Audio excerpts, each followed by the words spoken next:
TIFU by using a username for 15 years that unknowingly linked me to extremists. So, I just had a major facepalm moment, and it's been a long time coming apparently. I've been using the username Soundman1488 across the internet for literally 15 plus years. Never thought twice about it, just sounded kinda cool and related to my audio interests, right? Wrong, dead wrong. Turns out, thanks to a lovely ban from our Ask Reddit, which I now understand kinda, I discovered the 1488 part of my username is apparently a well-known numerical symbol used by some extremist groups. I had absolutely no clue. Seriously, I was just picking random numbers. Ignorance is bliss, I guess, until it gets you banned. After posting about my confusion on another subreddit, and even jokingly changing my display name to something self-deprecating about accidentally having a Nazi birthday, which in hindsight maybe wasn't the best joke, but I was trying to make light of the situation, our Ask Reddit actually unbanned me. I thought, okay, lesson learned, weird internet moment over. Nope. My post about this whole username fiasco actually blew up, like way more attention than I ever expected. And with that attention came a 3-day suspension from Reddit itself for ban evasion, because apparently even mentioning the r Ask Reddit ban was a no-no. Fair enough, rules are rules. But the real kicker happened this morning. I checked back on my post and somehow someone had gone in and edited it to include a whole bunch of vile, hateful garbage. Racist slurs, homophobic insults, even violent threats. It was absolutely disgusting. And I swear on everything, it wasn't me. I wouldn't write that stuff if you paid me. I know some people are going to say I'm lying, or that it was some elaborate stunt for attention.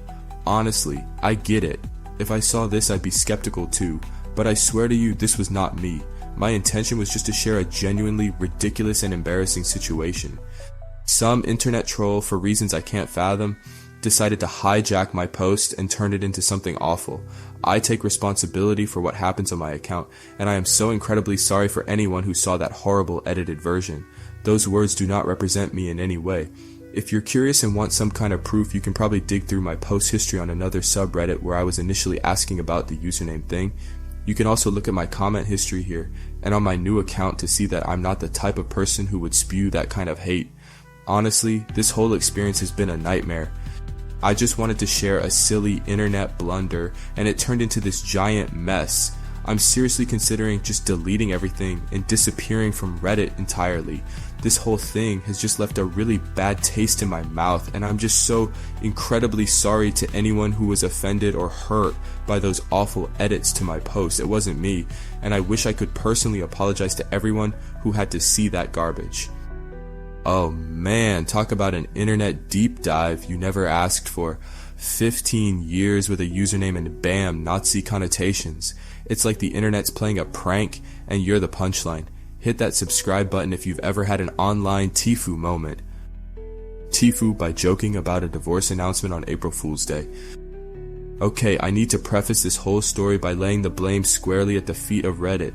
You collectively have ruined me for April Fool's Day. Years of internet pranks and elaborate hoaxes have completely warped my sense of reality on April 1st, and this week it spectacularly backfired. So, yesterday I received a group text from my wife, Sarah's family. It was a rather dramatic message about an emergency family meeting that evening at my mother-in-law Barb's house. My immediate reaction? April Fool's alarm bells started ringing like crazy. We hadn't all been together since Christmas, which seemed a bit unusual, but the emergency part just screamed prank to my overly sensitized brain. Still, family is family, so my wife and I said we'd be there. We were the last to arrive at Barb's, and the atmosphere was heavy, like a lead balloon had just dropped in the living room. Everyone was sitting around looking somber. We all took our seats at the dining table, and then Sarah's brother Tim dropped a bombshell. He announced in a very serious tone that his wife Ashley had been having an affair and they were getting divorced. And to make it even more soap opera worthy, the affair was with Chris, a longtime close family friend who lived just down the street. Apparently Chris's wife Jen had come home early from work last week and walked in on Ashley and Chris in a compromising situation. Jen then, understandably, broke the news to Tim. The fallout has been immense. Both families have been intertwined for years, practically inseparable. They live a stone's throw from each other. Both couples have been married for over 15 years, and they each have 4 kids who are all roughly the same age. Honestly, from the outside looking in, they both seemed like the epitome of perfect families. Just 2 weeks ago, all 8 of them, parents and kids, were at our house for a barbecue, laughing and joking like nothing was amiss. After the initial shock announcement, the dinner conversation devolved into airing a lot of incredibly personal and painful details. They discussed the timeline of the affair, the logistics of the divorce, how it would impact future family gatherings, the whole messy, heartbreaking thing. Then Tim opened the floor for questions from the rest of the family. A heavy silence descended upon the room, and that's when my April Fool's Day conditioned brain completely short-circuited in what I can only describe as a spectacular display of tone deafness. I broke the silence with a burst of laughter and a slow clap. Yes, you read that right. A slow clap. I genuinely thought this was some elaborate, albeit cruel, April Fool's prank. I announced with what I thought was playful sarcasm that this was the best April Fool's gag I'd ever seen, and that I wasn't falling for it. I even had the audacity to suggest that Ashley and Tim should consider careers in acting because their performances were top-notch and the tears seemed so genuine. Being the relatively new addition to the family, Sarah and I have only been married for 6 months.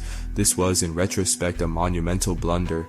Actually, blunder is a massive understatement. It was a social atomic bomb.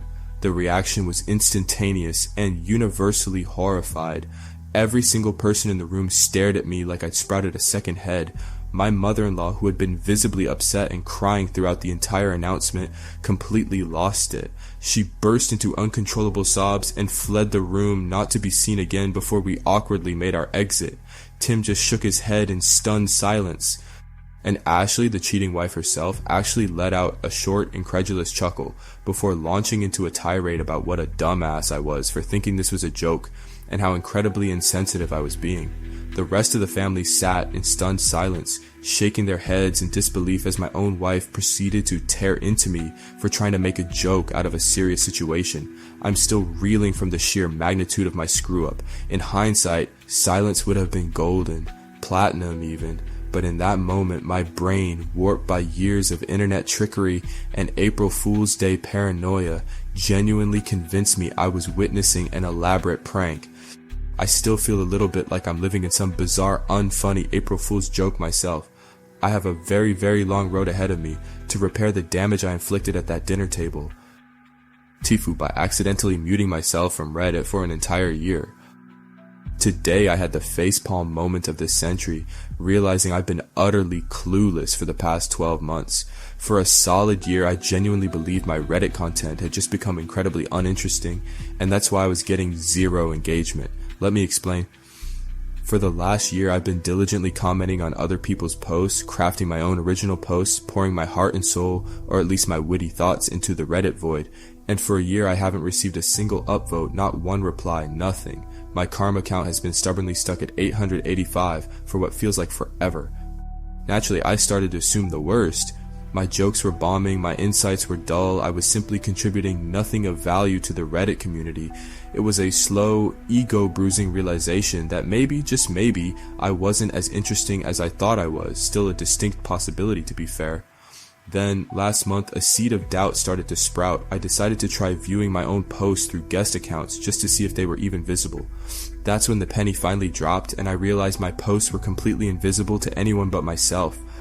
Yet, on my own account, I could still see everything I wrote, my comments, my posts, all there just in my own little digital bubble. It was like living in my own personal Truman Show of Reddit. So finally, after a year of silent posting, I decided to reach out to the Reddit help team, and guess what? Turns out, my IP address had somehow gotten accidentally tangled up in a sweep to remove spammers. Apparently, I was collateral damage in the fight against the bots. The good news is, if you're reading this, it means they've sorted it out, and I'm back in the land of the visible. Though, if you're not reading this, well, I'm still happily chatting away to myself in my own little Reddit universe. If you're currently procrastinating from something important, and let's be honest, you probably are, feel free to take a deep dive into my post history and witness the year-long chronicle of completely unreciprocated online interaction. It's a truly fascinating study in internet solitude. In short, I was accidentally muted on Reddit a year ago and was too oblivious to notice. For 12 months, I wandered the digital plains, convinced of my own utter lack of online charisma because nobody seemed to acknowledge my existence. Lesson learned: if you're shouting into the void and hearing only silence, maybe check if you're actually muted before you start questioning your entire online persona. A whole year of silent posting? That's next level oblivious. Imagine the digital ghost town they thought they were in. TIFU by telling my son to handle his bully. My youngest son was born with a condition called pectus excavatum, basically meaning his chest was quite caved in. It was pretty severe. There were only a couple of inches between his sternum and spine, and it was actually impacting his heart and lungs. Last December, he had surgery to correct it, where they inserted 2 metal bars in his chest to push it out and encourage his bones to grow correctly. It was a pretty big deal for him. Fast forward about 3 weeks post-surgery, and another kid, not realizing the situation, playfully punched him in the chest. Unfortunately, this was enough to dislodge one of the bars, and he had to go back in for another surgery to have it reinserted. Poor kid had been through the ringer. Anyway, just last week the doctor finally cleared him for most activities, with the exception of things like skateboarding or bike riding, but he could carry his backpack, hang out with friends, and even play light non-contact sports. What I didn't know was that a kid in his class had been bullying him pretty consistently throughout the semester, and because my son was understandably nervous about getting hit again after his surgeries, he'd just been taking it. Well, the very evening he got cleared by the doctor, he came to me looking serious and asked, Dad, I'm cleared now. Like, this kid has been bullying me and hitting me for months. Can I finally do something about it? Now, my son isn't really a fighter. He's had his fair share of roughhousing with his brothers, but he's never been in a real fight with anyone else, and honestly, he usually ends up on the losing side in brotherly squabbles. So I initially thought he was just venting, but this was the first I was hearing about the bullying, and I was genuinely concerned. He was clearly upset and frustrated, so in a moment of parental impulsiveness, I told him, maybe a bit too enthusiastically, to go knock the wind out of him. He just nodded, a determined look on his face, and went off to his room. Later that evening, I spoke to his older brother, who is, shall we say, a bit more physically robust. He's actually in the same grade as my younger son because he had a traumatic brain injury a couple of years ago and missed a year of school. I mentioned the bullying situation, thinking maybe the older brother could subtly intervene. He then casually dropped the bombshell that this bully walks into class every single day and just punches my younger son in the head. Every single day. I asked him, incredulous, why he hadn't stepped in. His reasoning? He wanted his younger brother to learn to stand up for himself, to reach a point where he was finally fed up with being a punching bag and would do something about it. While I could see a sliver of logic in his twisted brotherly tough love approach, I told him to keep an eye on things and maybe find a less hands-off way to handle it without getting himself into trouble. The next morning, I drove both boys to school before heading back home to get my younger daughter ready for her later start at a different school. On the way to dropping her off, my wife calls, sounding slightly panicked. Have you taken son's name to school yet? Well, after you drop your daughter, you need to go back and pick him up. He got into a fight. My first thought, naturally, was that my older son had gotten involved trying to protect his younger brother. Imagine my utter surprise when I walked into the school office to find my younger son sitting there grinning from ear to ear like he just won the lottery. He was practically radiating pride. He pointed across the room to another kid sitting in a chair, holding an ice pack to his face. My son simply stated with a completely unrepentant shrug, I warned him. Turns out he'd walked into class, sat down at his desk, and as usual the bully had popped him in the head.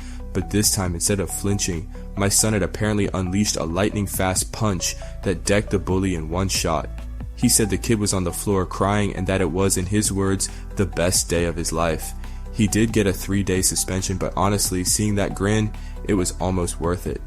So yeah, TIFU by giving my son permission to handle his bully, not really expecting him to actually do it, and now he's serving a well-deserved and surprisingly joyful suspension. He told his son to handle it and bam, knockout punch. That suspension grin is everything. Was telling him to fight back bad parenting or justified? What do you think parents should do in this situation? TIFU by keeping a harmless gummy bear secret from my wife for 13 years. So I messed up, but in a really silly, long con kind of way. It all revolves around gummy bears and my wife's aversion to certain flavors. You see, my wife is not a fan of orange and lime flavored candies. Me, I happen to love orange, and I'm pretty okay with lime. This flavor preference has been a minor, ongoing theme in our relationship for the past 13 years. Whenever we have a bag of assorted candies, she automatically filters out the orange and lime flavored ones for me. Orange Starburst, all mine. Orange and green Skittles, pass my way. Orange and green gummy bears, you guessed it, she hands them right over. It's been this sweet, slightly quirky little routine for over a decade. Here's the kicker and where my TIFU comes in. She's been unknowingly handing me her favorite flavor of Haribo gummy bears this whole time, thinking they were lime. Because, and this is crucial to the story, the green Haribo gummy bears are actually strawberry flavored. Shortly after we got married, for some random reason, I happened to glance at the back of a Haribo gummy bear bag.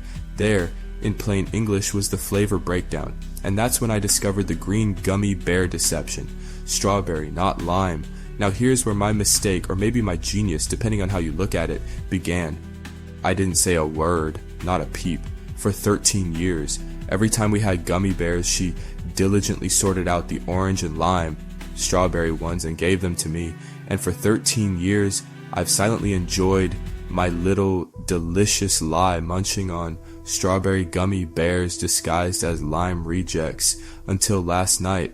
Last night the gummy bear facade crumbled. We had a bag of gummy bears, and as usual, she opened them up and started sorting, handing me the orange and green ones. But then, after a few minutes, I noticed her staring intently at the back of the bag. I saw her eyes widen, like cartoonishly wide. She slowly turned to me, a look of dawning comprehension, mixed with a hint of disbelief spreading across her face. She asked in a very measured tone if I had known this whole time that the green gummy bears were actually strawberry, that she had always thought they were lime. In that moment, honesty seemed like the only viable path. I nodded, perhaps a little too enthusiastically. The look of betrayal that followed was truly something to behold.